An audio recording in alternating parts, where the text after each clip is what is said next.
Cada safra é única e sempre nos reserva novos desafios. Nessa safra, um dos grandes desafios foi o controle de ervas, especialmente caruru.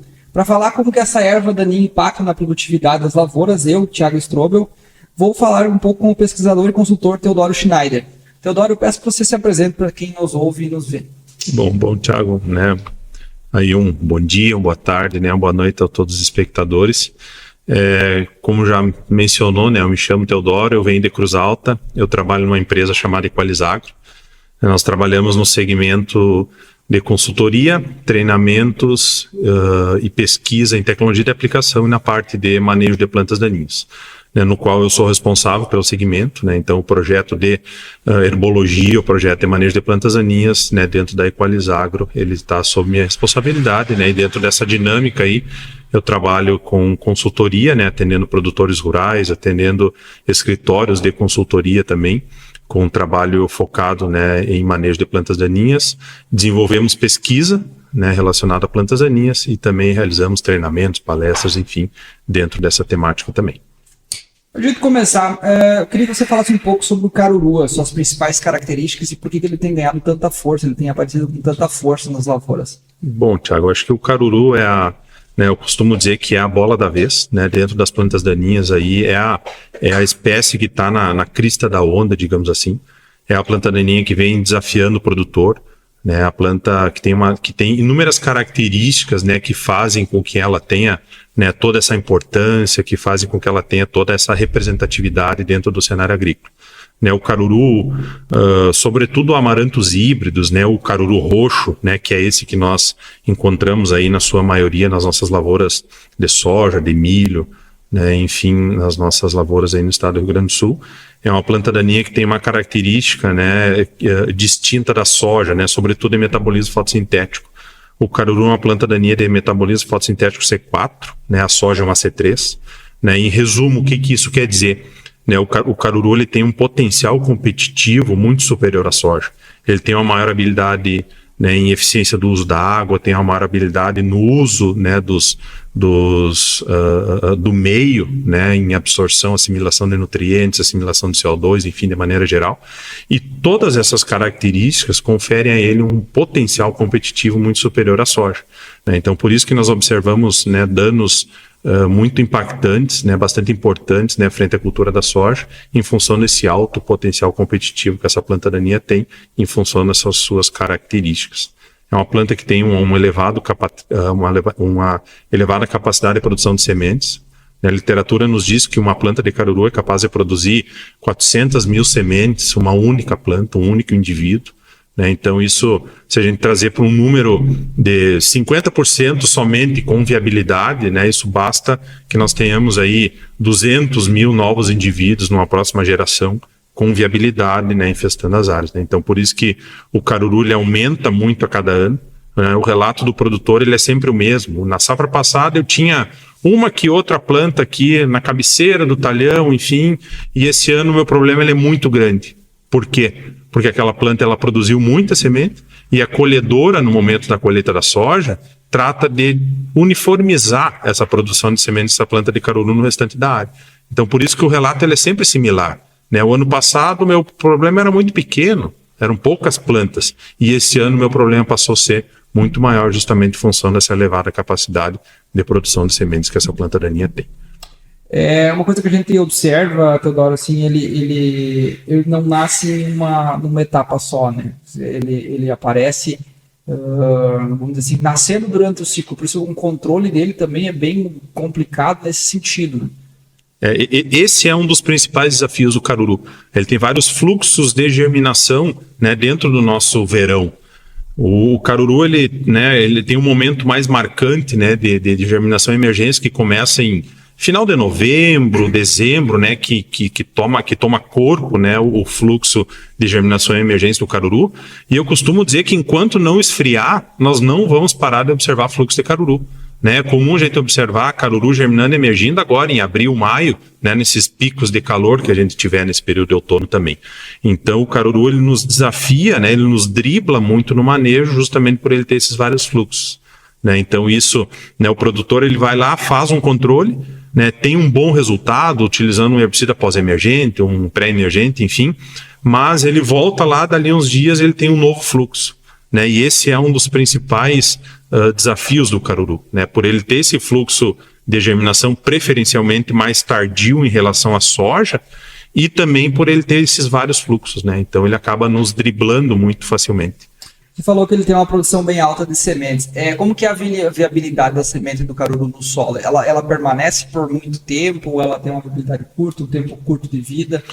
A viabilidade do caruru é longa, né? Haja vista que a gente observar muito, né?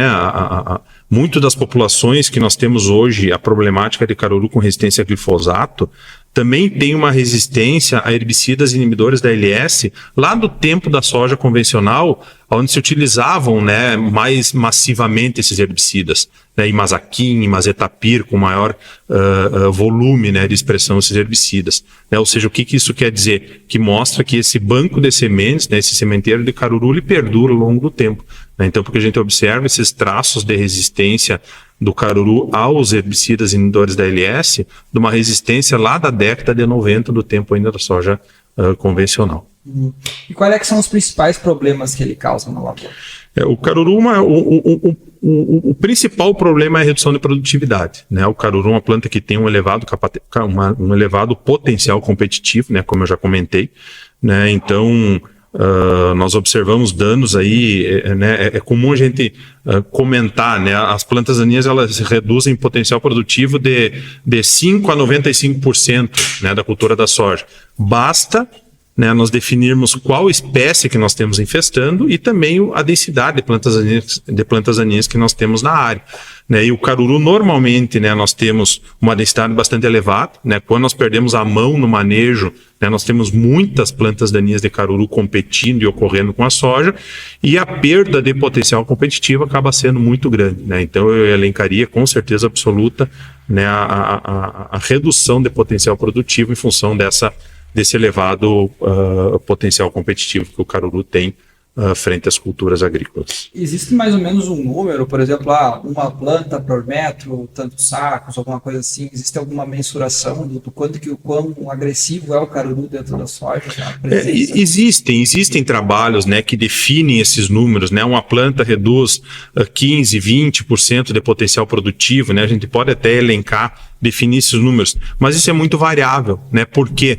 Porque o potencial competitivo da planta daninha frente à cultura, ele varia de acordo com, né, a espécie da planta daninha, o momento em que ela ocorre, né, de acordo com o ciclo da nossa cultura e também de acordo com as características da nossa cultivar. Né? Se eu tiver um caruru ocorrendo numa cultivar de ciclo curto, exemplo, numa raio, por exemplo, o potencial competitivo dele vai ser muito maior. Né? Então, esse número de uma planta vai reduzir 10%, 15% ou 20% do potencial competitivo, ele vai mudar. Né, porque é uma cultivar que tem uma habilidade competitiva inferior a uma cultivar de ciclo tardio. Né, e aí, se nós fazemos um comparativo numa cultivar de ciclo mais longo, o potencial ele acaba sendo menor, né, justamente porque, na maioria dos casos, as cultivares de ciclo mais longo, elas têm uma habilidade competitiva superior a cultivares de ciclo curto. E aí, tudo isso sendo influenciado pelo ambiente. Né, aí vai depender do ano agrícola. Né, se eu tiver um ano de maior índice pluviométrico, a tendência é que o potencial competitivo ele seja menor. Agora, se nós pegarmos um ano que nós tenhamos, né, ou até mesmo um momento do ciclo da cultura que nós temos uma limitação de potencial, uma limitação de disponibilidade hídrica, o potencial competitivo ele vai ser muito maior. Né, justamente por aquilo que eu comentei lá no início, né, pelo caruru ele ter uma capacidade, né, uma habilidade na utilização dos recursos do meio superior à cultura da soja. E como que manejar o caruru? Como que a gente consegue fazer um manejo mais adequado? Como que a gente consegue mitigar o problema dele? O caruru costumo dizer que é das plantas daninhas que nós temos o maior número de bons herbicidas pré-emergentes. Né, então, eu acho que eu não vejo outra saída, né, para nós lidarmos com o caruru sem o uso de um bom herbicida pré-emergente. E nós temos boas possibilidades. Né? Nós fizemos experimentos, né, a gente faz trabalhos aí com 15, 16, 18 tratamentos, e é normal nós termos 10, 12 bons tratamentos, né, entregando bons resultados de controle de caruru. Né? Então, eu acho que esse é o princípio de tudo. né, nós definirmos um bom herbicida pré-emergente, né, para começarmos a nossa lavoura, né, no limpo, e dessa forma nós temos uma redução de infestação dentro da cultura da soja. Nós temos sim uma limitação muito grande de herbicidas seletivos à soja, né? Falando em soja convencional ou soja RR, né? Que nós temos a possibilidade do uso do herbicida glifosato por tecnologia, nós temos uma limitação de bons herbicidas seletivos à soja que tenham uma boa eficiência no caruru, né? Então essa limitação nós temos, né? Agora nós temos hoje biotecnologias que nos conferem uma possibilidade, né, do emprego de uso de herbicidas, né? A exemplo da base do 2,4-D, herbicidas à base de glufosinato de amônio, né, que nos entregam bons resultados para o controle em meio à cultura da soja, né? Mas eu sempre gosto de frisar, o melhor momento para manejar a planta daninha, ele não é na dessecação pré-plantio da cultura, não é na pós-emergência da cultura. O melhor manejo ele se dá na pós-colheita da soja, né? E o caruru, como eu citei, né, há pouco, é uma planta daninha que, em função de ele ter vários ciclos dentro, né, do seu sistema de produção, esse ciclo encerrar somente lá quando esfriar, esses fluxos de caruru que nós observarmos agora em abril, maio, nós precisamos controlar ele, né? Dessa forma, nós estaremos reduzindo o banco de sementes de caruru. Essa planta de caruru que sobrou na soja, que ela foi cortada, né, em função da operação de colheita da soja, essa planta vai rebrotar também. E é muito comum a gente observar uma planta de caruru rebrotada, né, lá com 5, 10 centímetros de rebrote, já emitindo uma inflorescência. E essa planta não vai produzir as 400 mil sementes, né, que a literatura nos relata, mas ela vai produzir 1.000, 2.000, 3.000 sementes. Mas isso basta para que no ano que vem nós tenhamos um aumento, embora que pequeno, mas os nossos sementeiros nas nossas áreas acabam aumentando, né? Então, essa estratégia de um manejo pós-colheita da cultura da soja, né? Colheu a soja, né? Faz o manejo, faz a aplicação do herbicida, para daí sim semear a cultura de cobertura, para daí sim semear a pastagem, enfim, estabelecer o próximo ciclo de produção. Eu acho que essa é uma estratégia fundamental, né? O manejo pós-colheita, eu vejo que é a melhor oportunidade de manejo, e para o caruru isso funciona, né, de forma bastante importante também. Importante fica o alerta para os produtores que nos escutam, que nos veem, né, que agora estamos terminando a colheita da soja aqui na nossa região e está indo para o fim, metade para o fim, que começa a fazer o controle dos carurus, né, a fim de se reduzir o banco de sementes e ter um verão um pouco mais tranquilo, o verão que vem, né? Exatamente, né? Eu costumo dizer que o caruru nós não temos uma única forma de manejo, uma única ferramenta, né? Justamente porque ele tem esses vários fluxos, ele nos dribla muito. Agora, a integração, né, dessas ferramentas, né, o uso de um bom herbicida pré-emergente, né? Se eu tiver uma cultivar com a biotecnologia onde eu posso utilizar um 2,4-D, onde eu posso utilizar um glufosinato, e aí culminando com um bom manejo pós-colheita, um bom manejo outonal, nós vamos, né, de forma recorrente com esse tipo de estratégia, nós vamos acabar reduzindo o sementeiro de caruru nas áreas, né? E por consequência nós estamos iniciando, dando um pontapé inicial para a gente tentar dar a volta, né, e aí contornar esse problema e diminuir o problema de caruru nas áreas. Nós falamos bastante de caruru. Existem algumas outras plantas daninhas que estão ameaçando ou que estão com potencial de ameaçar o campo? Ou, claro, o caruru hoje, vamos dizer assim, é a principal, né? Quais as outras que vêm ou que já estão, que a gente tem que olhar com mais atenção? Sim, Thiago, assim, a gente fala muito no caruru, né? Hoje o caruru se discute muito, né, a problemática dele, né? Por vários motivos, eu acho que muitos deles plenamente justificáveis. Mas nós temos também outras plantas daninhas que vêm tomando corpo, que vêm nos chamando a atenção, né? E aí eu cito como exemplo o picão preto, né? Inclusive, essa semana eu fiz uma rodada de coleta de sementes de picão preto na região de Cruz Alta, região de Boa Vista Cadeado, né? Subi aqui para o norte um pouquinho também, região de Chapada ali. Situações com uma população muito alta de picão preto, né? Então uma suspeita muito grande já de resistência a glifosato, né? Vamos fazer testes, né, para ver se confirma essa resistência, né, realmente, mas muitos indícios, né, de que sim, né, nós podemos, né, ter essa confirmação aí num futuro próximo aí de uma resistência de picão preto também com resistência ao glifosato. Eu já tenho 2 ou 3 safras que eu venho comentando que eu tenho observado um aumento das populações de picão.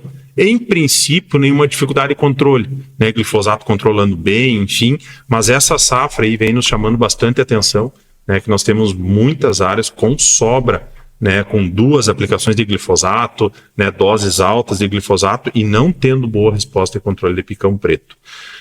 Falando, né, de outras espécies, né, eu acho que nos chama muito a atenção gramíneas, né, capim pé de galinha, capim arroz, né, capim arroz é uma planta daninha que há 5 anos, 4 anos nós falávamos dela somente na cultura do arroz, né, uma planta daninha de várzea, né, de área alagada, né, e hoje não, né, o capim arroz subiu a coxilha, se adaptou muito bem, né, aos solos drenados e vem nos desafiando muito, né, capim pé de galinha, né, o capim pé de galinha hoje de norte a sul nós falamos dele, né, Rio Grande do Sul, Paraná, Cerrado, então nem se fala, Mato Grosso, Goiás, Mato Grosso do Sul, muito problema de capim pé de galinha. E por que a conversa é um pouco diferente para gramíneas, né? Eu costumo dizer que o caruru, se nós tirarmos o caruru do meio da soja, nós temos 10 bons herbicidas para controlar caruru. Né? Ou seja, a dificuldade é controlar o caruru em meio a uma soja RR, né? Com o uso do glifosato. Agora nós temos aí saflofenacil, diquat, glufosinato, hormonais, enfim, nós estamos aí facilmente 8, 10, 12 bons herbicidas para controlar caruru. Picão preto da mesma forma.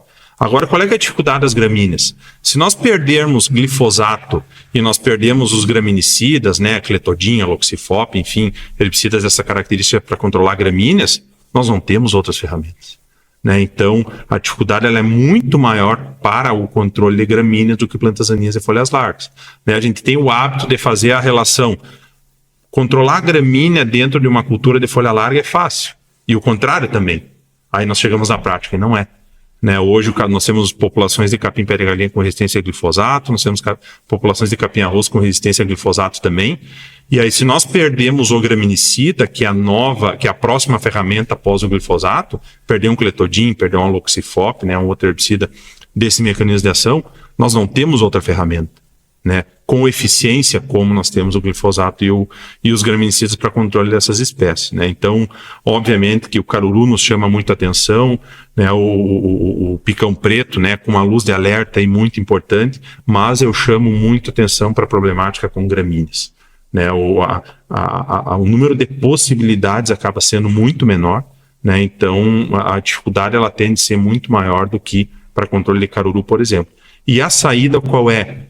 Definir o uso de um bom herbicida pré-emergente. Né? Nós temos bons herbicidas pré-emergentes para controle de capim pé de galinha, nós temos bons pré-emergentes para controle de capim arroz, né, então eu acho que parte daí, né, o início, né, o pontapé inicial para nós estarmos lidando aí com essas diferentes plantas daninhas também. A gente falou, por exemplo, que na questão das gramíneas os herbicidas são mais restritos e caruru tem uma gama maior, os outros herbicidas já com uma certa idade, né? Existe alguma coisa de herbicida novo vindo, um mecanismo de ação diferente, alguma coisa que vamos dizer assim, que clareie um pouco essa situação? Ou ainda a gente tem que lidar com essas ferramentas por um bom tempo e trabalhar muito em cima de manejo? Eu acho que assim, as companhias elas têm uma dificuldade bastante grande em lançar herbicidas com mecanismo de ação novo.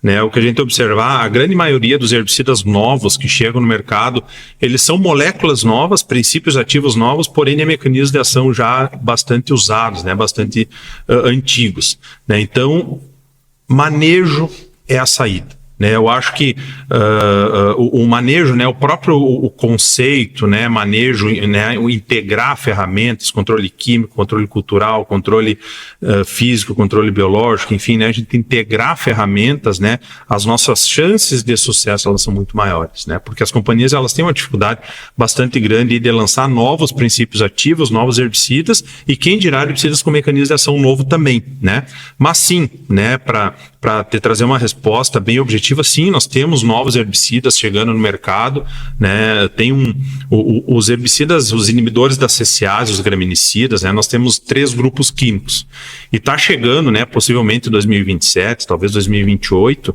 né, está chegando um herbicida, né, seria um inibidor da CCase de 4ª geração, digamos assim, que seria de um 4º grupo químico, né, focado especificamente para controle de plantas daninhas gramíneas. Muito bom em controle de azevém, muito bom em controle de capim pé de galinha, muito bom em controle de capim arroz, capim amargoso, né? Enfim, então essas plantas daninhas que vêm nos desafiando bastante. Não é um mecanismo de ação novo, porém dentro dos inibidores da CCase é uma ferramenta nova sim. né? Então é um herbicida aí muito promissor, né, que os produtores estão muito na expectativa para a chegada desse herbicida, né, sobretudo nessas regiões onde a problemática com capim pé de galinha ela acaba sendo muito grande. E também tem outros, né, outros herbicidas de mecanismo de ação chegando no mercado, um herbicida focado em controle de gramíneas também de outras companhias, né? Semana passada, inclusive, nós estávamos em uma visita à estação experimental de uma empresa em São Paulo e eles nos mostraram, né, resultados de controle de capim pé de galinha com herbicida.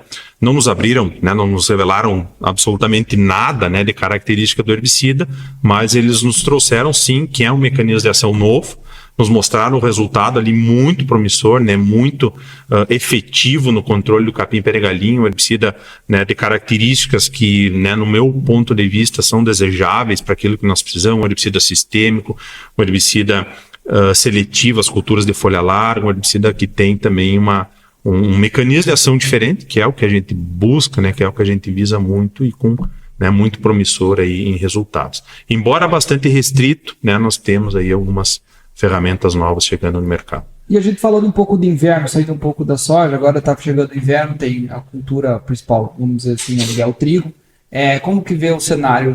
A Azevém, né, principal planta daninha, como que a gente pode fazer um manejo eficiente? Eu acho que falando em inverno, né, aí nós mudamos a chave e vamos falar de Azevém. Né? O Azevém, né, a cada ano ele vem nos desafiando mais, né? Nós já temos resistência a glifosato já a longa data, né, muito problema de resistência de capim, de Azevém com resistência aos inibidores da CCase também, sobretudo o cletodin.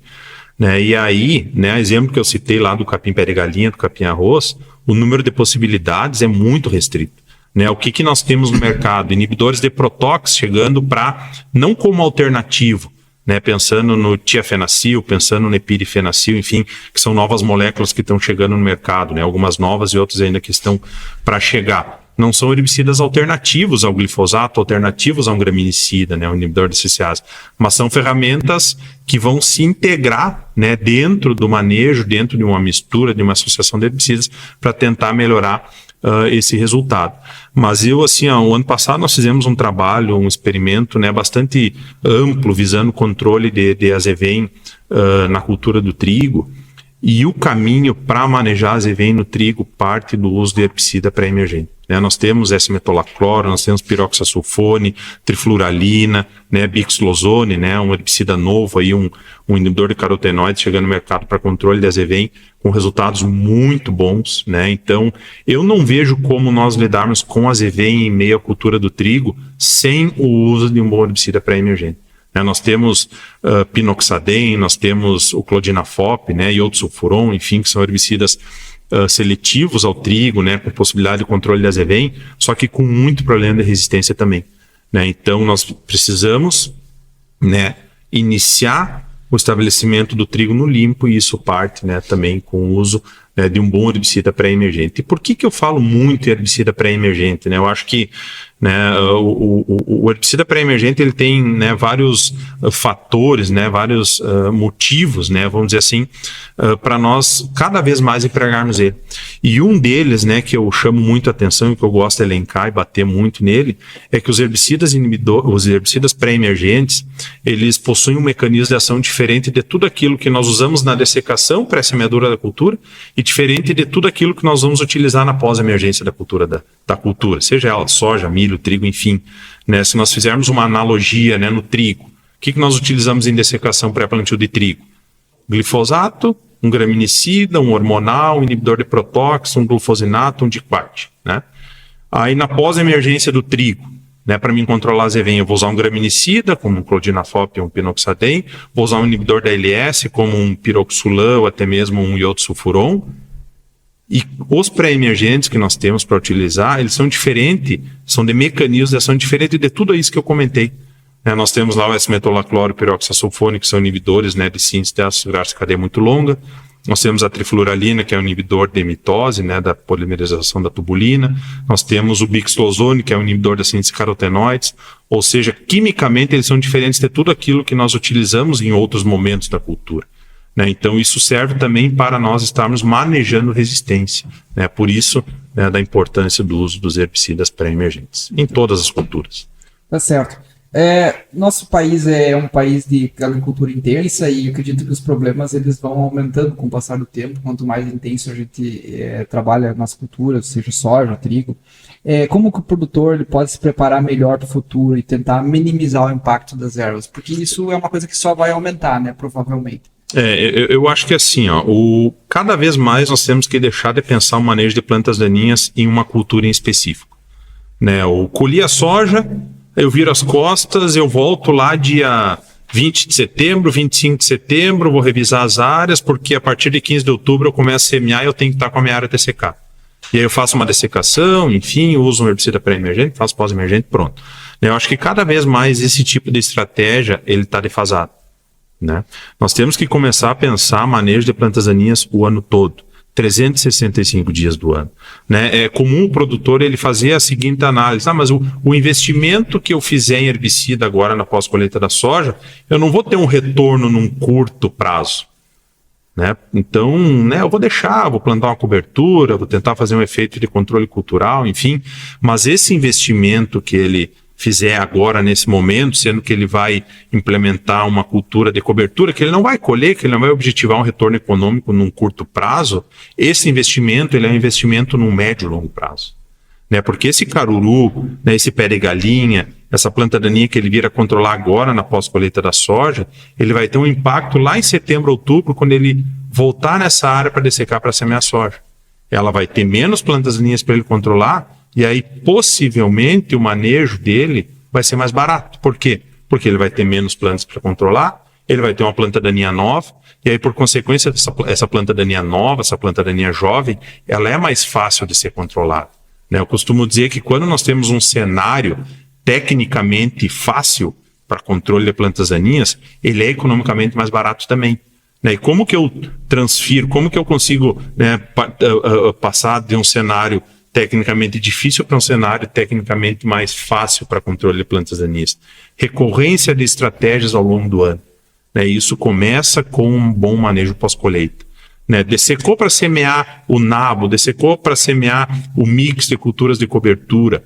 Né? Faz um bom manejo dentro da cultura de cobertura, vai chegar lá em setembro, outubro, pré-estabelecimento da cultura de verão, vai ter uma lavoura mais limpa. Mas setembro é um momento marcante de fluxo de buva. Sim, ok. Mas a buva que eu vou ter que controlar em outubro, antes de semear a soja, vai ser uma buva de fluxo novo. Não essa buva velha que sobrou da safra passada, que muitas vezes ela tem lá 10, 15 centímetros de área foliar, de estatura, mas ela tem raiz de uma planta velha.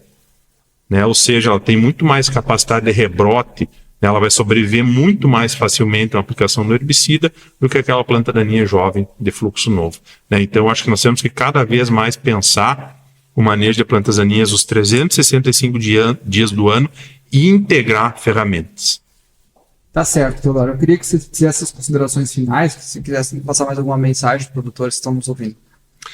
Tiago, acho que agora eu me lembrei de um ponto, né, que nós estamos falando de caruru e aqui, né, hoje quando a gente fala de caruru, esse caruru que vem nos desafiando muito no Rio Grande do Sul, é o caruru, sobretudo, né, é o amaranthus híbridos, que é o caruru roxo. Mas eu gostaria de chamar a atenção, né, que foi identificado já no estado de Santa Catarina, ou seja, muito próximo de nós, um foco de amaranthus palmeri, né, que é o tal do caruru gigante, que é o caruru que, né, desafia os produtores lá nos Estados Unidos, né, muito mais complexo, muito mais difícil de controlar e com um potencial competitivo muito maior do que esse caruru que nós temos aqui. Né, então eu acho que vale um alerta, né, para nós estarmos ligados aí, tentar entender um pouco mais quais são as características de biologia, tentar identificar, né, eu tenho um caruru um pouco diferente, com a inflorescência maior, enfim, alguma característica um pouco diferente, distinta daquele caruru que vem ocorrer nas áreas, né, eu acho que vale um alerta, né, vale um ponto de atenção, porque ele está muito perto, né? O primeiro foco que nós observamos no Brasil foi, né, na região do Mato Grosso, né, o estado de São Paulo já detectou, Santa Catarina já detectou, né, e já tem, né, e eu acho que isso serve, né, como uma luz de alerta aí para o Rio Grande do Sul também. E isso vale muito para aqueles produtores que utilizam terceirização de colheita, né? Uma frota de colhedoras que colheu lá no Mato Grosso, que colheu em Goiás, enfim, depois ela vai descer colher no Rio Grande do Sul, né? Fazer uma boa limpeza, né? Colher um talhão que tem um problema de uma determinada planta daninha, antes de mudar de talhão, para, limpa, né? Faz uma boa limpeza, usa lá um soprador, enfim, né? Porque eu acho que todo o cuidado, né? Toda a proatividade, né? Frente a, não falando só de caruru, né? Mas falando aí de todas as outras plantas daninhas, acho que toda a proatividade, ela é muito válida, né? E ela deve ser empregada aí para nós estarmos contornando, né, essa tamanha problemática aí que cada vez aumenta mais, né, a cada ano que se passa. Tá certo, a gente agradece ao Teodoro pela sua participação. Nós vamos chegando ao final de mais um episódio do Prosa de Lavoura. Nos sigam nas redes sociais.